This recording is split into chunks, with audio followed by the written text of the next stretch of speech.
What is the best weld gap if you're gonna be TIG welding? If you're gonna be putting a bead with the TIG process. Now, some guys are gonna tell you that you have to use a 5/32 gap.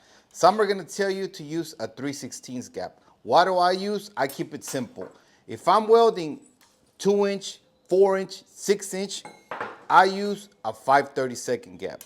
If I'm gonna be welding anything that's 8 and above, I use a 3/16 of an inch gap. Now, why do I do that? As you're welding, your gap is gonna draw. It's gonna close everything together. When it's something small, you can get away with it because you get to the top very easy. But if you're doing something big, 24-inch, something that's, 12-inch and above, that's gonna start drawing in. And if you use a small gap, by the time you get to the top side, it's gonna jam up and you're gonna have to grind into it and do all this other kind of crazy stuff. Some guys go straight to 3/16 all the way through, even on 2-inch.